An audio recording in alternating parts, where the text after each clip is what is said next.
Photo பாருங்க.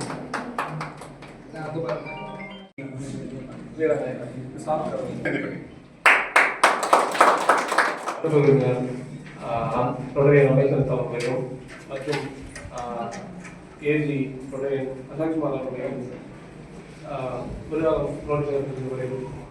எதுனாலும் இப்போ ஏஐன்னு சொல்றாங்க. ஏஐ அப்படின்னா என்ன கேட்டீங்கன்னா, மனுஷங்கள் மாதிரியே இயந்திரத்தை சிந்திக்க வைக்கக்கூடிய ஒரு டெக்னாலஜி தான் ஏஐ. இப்போ ஃபார் எக்ஸாம்பிள் இப்போ எல்லாருமே யூடியூப் பார்க்குறீங்க, காலையில் 5 மணிக்கு வந்துட்டு ரெகுலராக வந்து சுப்ரபாதம் கேட்குறீங்க அப்படின்னா, நாளை காலையில் 5 மணிக்கு வேற ஒருத்தர் கூட சுப்ரபாதம் வந்துட்டு அந்த லிஸ்ட்டில் வந்து நிற்கும், ரெக்கமெண்டட் லிஸ்ட்டில். ஃபேஸ்புக் பார்க்குறீங்கன்னா, நீங்கள் அடிக்கடி என்ன மாதிரி வீடியோஸ் பார்க்குறீங்களோ அந்த வீடியோஸ் வந்து அது ரிலேட்டடான வீடியோஸ் வந்து திரும்ப திரும்ப வந்துட்டு அது எல்லாமே ஏஐ தான்.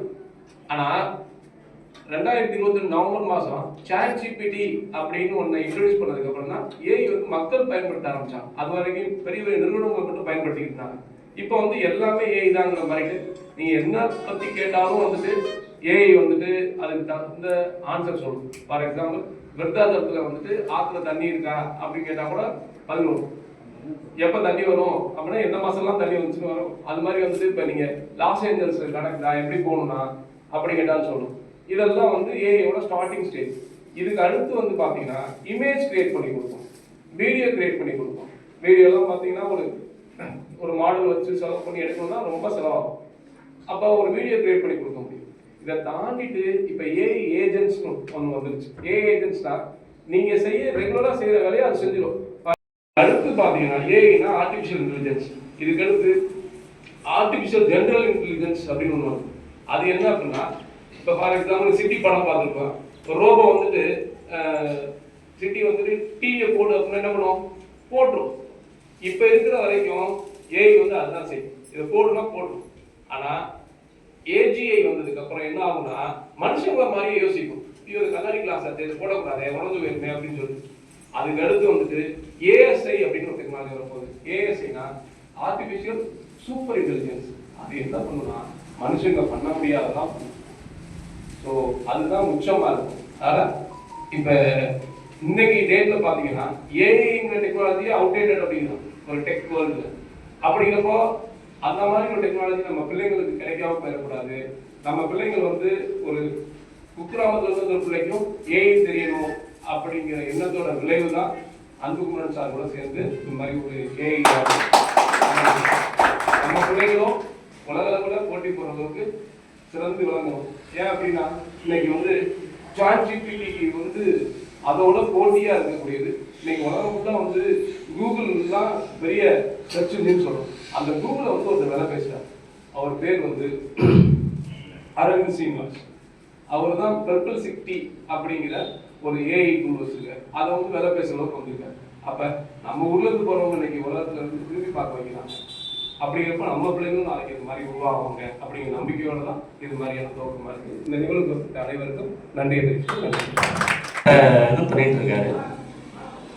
நிறைய பேருக்கு முடியாதவங்களுக்குலாம் இலவசமாக கொடுத்துட்டு இருக்காரு. இந்த பயிற்சியெல்லாம் இலவசமாக கொடுத்துட்டு இருக்காரு. இந்த ஒரு வாய்ப்பை இங்கேயும் ஏற்படுத்தி நம்முடைய பாலாஜி பள்ளிக்கும் இந்த ஒரு சிறப்பை ஏற்படுத்தி கொடுத்த பிரகாஷ் ராஜ் அவர்களுக்கும், நம்முடைய பள்ளி மாணவர்கள் இதை பயின்று மிகப்பெரிய ஒரு சமுதாயத்தில் மிகப்பெரிய ஒரு நிலைக்கு வர வேண்டும் என்று துடிக்கும் நம்முடைய அன்புகுமரன் அவர்களுக்கும் மற்றும் இங்கே வருகை கொண்டிருக்கும் ரோட்டரி நண்பர்கள், பத்திரிகை நண்பர்கள் அனைவருக்கும் என்னுடைய நன்றியை தெரிவித்துக் கொண்டு நன்றி. பேசும்போது இந்த ஏஐ பற்றி நிறைய பேசியிருக்காரு. அவர் ரொம்ப நாளாக இதை பற்றி பேசியிருக்காரு. தனக்கு தெரிஞ்ச விஷயங்களை தன்னோட வச்சுக்காம அடுத்தவங்களுக்கும் கற்றுக் கொடுக்கணுங்கிற ஒரு நல்ல எண்ணத்தோடு அவர் செயல்படுறாரு. அதுக்கு அன்புகுமரனும் உறுதுணையாக இருக்கிறாரு. ரொம்ப சந்தோஷம். இது விஷயமா ஒரு ட்ரைனிங்காக அவர் வந்து சென்னை போயிருந்தார். அங்கே போகும்போது பார்த்தீங்கன்னா ஒரு 500 பேர் இந்த ட்ரைனிங்க்கு வந்துருக்கிறாங்க. ஃபுல்லாக எல்லாம் சென்னையை சுற்றி உள்ளவங்க தான். ஆனால் இவர் பண்ண விஷயங்கள், இவர் பண்ணதை பார்த்துட்டு எல்லாமே பெரிய பெரிய ஐடியில் வேலை பார்க்குறாங்க. இவர் ரொம்ப ஆச்சரியமாக பார்க்குறாங்க. ஒரு சின்ன ஊர்லேருந்து வந்துட்டு இவ்வளோ விஷயத்தை நீங்கள் எப்படி தெரிஞ்சிருக்கீங்க, ட்ரைனிங்க்கு வந்தவங்க அத்தனை பேர் இவரை கேள்வி கேட்க ஆரம்பிச்சிட்டாங்க. அந்தளவுக்கு நாலேஜ் உள்ளவர். தனக்குள்ள ஒரு நாலேஜ் தனக்குள்ள வசிக்காமல் இந்த சமூகத்துக்கு பயன்படுற மாதிரி செய்கிறாரு. ரொம்ப சந்தோஷம். நன்றி. அனைவருக்கும் வணக்கம். ஆக்சுவலாக ஆர்டிஃபிஷியல் இன்டெலிஜென்சி நம்ம கொஞ்ச நாளைக்கு முன்னாடி ஒரு 80s இருந்தப்ப கம்ப்யூட்டரை வந்து பெரிய ஒரு ரூமில் வச்சு பார்த்துட்டு இருந்தோம். அடுத்தது வந்துட்டு Y2K ப்ராப்ளம் வந்தப்போ கம்ப்யூட்டர் அழிஞ்சு போச்சு, இனிமேல் யாருக்கும் வேலை கிடையாது அப்படிலாம் சொல்லிட்டு இருந்தாங்க. அதையும் முறியடிச்சு அடுத்த லெவலுக்கு வந்தோம். அடுத்தது இப்போ ஏஐ கம்ப்யூட்டரோட மிகப்பெரிய பரிமாண வளர்ச்சி இருக்கிறாங்க. ஆனால் இதுவும் இது கிடையாது. இதுவும் கமா போட்டுகிட்டே தான் போகும். இது ஃபுல் ஸ்டாப் ஆகாது, இதுவும் கமா போட்டுகிட்டே தான் போகும். அதனால இந்த இதையும் நம்ம கற்றுக்கிட்டு அடுத்த வர விஷயத்தையும் நம்ம கற்றுக்கிறதுக்கு பிரகாஷ் ராஜா சார் மாதிரி ஆளுங்க கண்டிப்பாக வந்து உங்கள் எல்லாருக்குமே ஹெல்ப்ஃபுல்லாக இருப்பாங்க. நம்ம அடுத்த ஜென்ரேஷன் நோக்கி ஓடிட்டு இருக்கோம். அதுக்கு வந்துட்டு உறுதுணையாக நாங்கள் ஃபஸ்ட்டு வந்து டவுனில் தான் ஃபஸ்ட்டு வந்துட்டு அவர் ஆரம்பித்தார். இமீடியட்டாக அன்புகுமரன் சார் எங்கள் ஸ்கூலுக்கு இது வேணும், எங்கள் பசங்களுக்கு இது வேணும் அப்படின்னு சொல்லி அவர் இமீடியட்டாக தூக்கிட்டு வந்துட்டார். ஓகேங்களா?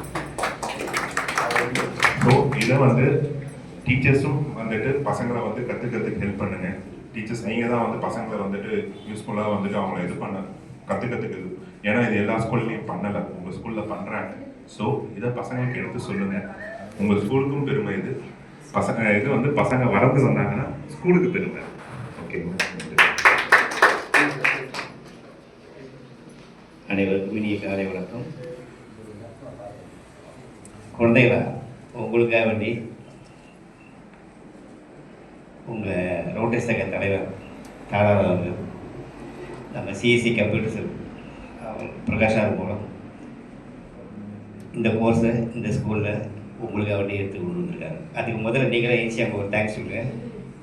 ஸ்டூடெண்ட்ஸ் உங்களுக்கு கிளாப் பண்ணிங்க சார், நன்றி சொல்லிடுங்க.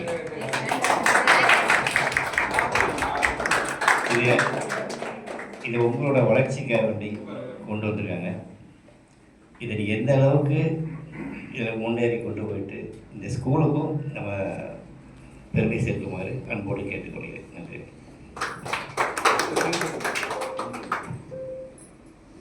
அனைவருக்கும் வணக்கம்.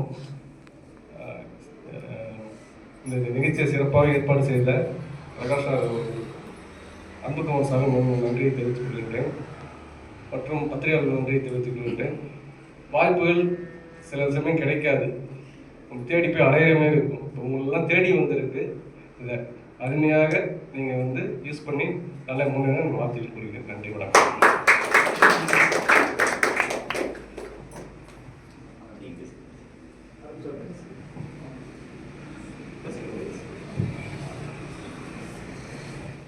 I am G. Shankar, the correspondent of Nehru Nursery and Primary School from Mangalore. அன்புகுமரன் சாரை பற்றி சொல்லணும்னா நிறைய நேரம் பேசலாம். அதாவது வந்து தமிழ்நாட்டிலே வந்து ஃபீஸை கம்மியாக போடுற ஒரே ஆள் அவர் தான். யாரும் கிடையாது. நான் கூட அடிக்கடி சொல்லுவேன், ஏங்க இப்படி பண்ணுறீங்க, என்னங்க இப்படி பண்ணுறீங்க அப்படின்னு அடிக்கடி கேட்பேன். தமிழ்நாடு வேணா விடுங்க, இவர் நான் வந்து என்னுடைய சர்வீஸாக பண்ணிக்கிட்டு இருக்கிறேன் அப்படிங்கிறாரு. இது இப்படியே போனால் பீரியட் ஒரு நல்ல கஷ்டத்தை கொடுத்துருங்க, தயவுசெய்து அது மாதிரி பண்ணாதீங்க, நிறைய அட்வைஸ் பண்ணிடுவாங்க அவர் அடிக்கடி. ஏன்னா எனக்கு இது ஒரு 30 வருஷம் ட்ராவல். எனக்கு 94 ஜாயின் பண்ணேன் ஆஸ் டீச்சராக. 2001 ஸ்கூல் ஸ்டார்ட் பண்ணேன். 25 இயர்ஸ் கரஸ்பாண்டன்ட் எக்ஸ்பீரியன்ஸ் இருக்குது. இதில் வந்து இப்படியே போயிட்டு இருந்தோம்னா இவ்வளோ பெரிய பில்டிங் இருக்குது, இவ்வளோ பெரிய ஃபெசிலிட்டிஸ் கொடுத்துருக்காரு, நிறைய சேவை செஞ்சுக்கிட்டு இருக்காரு. அப்படி இருக்கிற ஒரு பொருளாதாரத்துலேயும் வாழ்க்கையில் கொஞ்சமாவது ஒரு முன்னேறணும். அதுக்குண்டான இதையும் நம்ம பார்க்கணும். அதுக்கு இப்போ நம்ம சேவை செய்கிறது ரோட்டரி சங்கத்தில் நம்ம பிரசிடென்ட் அறிக்கை சேவை செய்கிறீங்க. ஸ்கூல் வந்து இப்போ ஆல்ரெடி வந்து எல்லாமே பிஸ்னஸாக மாறி போச்சு. சேவைங்கிறது தான் இங்கே ஸ்கூலில் வேலையே கிடையாது, எல்லாம் பிஸ்னஸ் தான். அவருக்கு நம்ம இந்த சூழ்நிலையே போனோம்னா நமக்கு ஒரு நாளைக்கு ரொம்ப கஷ்டத்தை உருவாக்கிடும். அதனால் அடிக்கடி நண்பரை வந்து சொல்லிகிட்டே இருப்பேன், தயவு செஞ்சு ரொம்ப கம்மியாக ஃபீஸ் போடாதீங்க, வேண்டாம், இது கொஞ்சம் அதிகப்படுத்துங்க அப்படின்னு என்னுடைய அனுபவத்தை அதிகமாக அவர்கிட்ட பகிர்ந்துக்கிட்டு இருப்பேன். இனி ஒரு காலத்துலேயாவது நல்லா எஜுகேஷன் கொடுத்துக்கிட்டு இருக்கிறீங்க, வெரைட்டிஸ் நிறையா கொடுக்குறீங்க, நிறைய ஃபங்க்ஷன்ஸ் பண்ணுறீங்க, ப்ரோக்ராம் பண்ணுறீங்க. ஆனால் மொத்தத்தில் பார்த்தா எல்கேஜிலேருந்து 12வது வரைக்கும் பார்த்தா கிட்டத்தட்ட அது ஃபீஸுனே சொல்ல முடியாது, ஃபீஸே கிடையாது. அவர் போடுறதுக்கு ஃபீஸே கிடையாது. 10வது 10த்துக்கு வந்து 10,000 ரூபா வாங்குற ஒரேவா என்ன சொல்கிறது. அதனால் வந்து அது வாழ்க்கைக்கு நமக்கு வந்து ரொம்ப என்ன சிரமத்தை கொடுத்துரும். நம்ம எவ்வளோ நாளைக்கு நம்ம உடல் உழைப்பு இருக்கிற வரைக்கும் தான் நம்ம வந்து சர்வீஸ் பண்ண முடியும். அதுக்கப்புறம் ஓஞ்சி உட்கார நேரத்தில் வந்து நமக்கு வந்து அமௌண்ட் இருந்தால் மட்டும்தான் நம்மளால் வந்து இந்த இதை திரும்பி ரன் பண்ணி நிறுத்த முடியும். என்னோடய அட்வைஸரை நினச்சி சொல்லிக்கிறேன், என்னுடைய அனுபவத்தில் சொல்லிக்கிறேன். ஃபீஸ் கொஞ்சம் ரைஸ் பண்ணி நல்லா சூப்பராக பண்ணுங்கள். அந்த ஃபீஸ் ரைஸ் பண்ணி அது மூலமாக வர இன்கம் வந்து சோஷியல் சர்வீஸ் பண்ணுங்கள், நோ ப்ராப்ளம். கல்வி கட்டணம் இல்லாமல் இன்னைக்கு யாரும் படிக்க முடியுது, இந்த ஃபீஸை போட்டு படிக்க முடியுது. அதில் நீங்கள் நல்ல எஜுகேஷன் கொடுத்து நல்லா அதை ஏர்ன் பண்ணி சர்வீஸ் பண்ணுங்கள். நான் என்ன சொல்கிறேன், இப்போ எவ்வளவோ குழந்தைங்க வந்து இதில் ரொம்ப புவர் சில்ட்ரன்ஸாக இருப்பாங்க, அவங்களுக்கு சப்போஸ் பண்ணுங்கள், நோ ப்ராப்ளம். ஈவனாக எல்லாத்துக்குமே பண்ணுறாரு. So thank you for the opportunity. Thank you.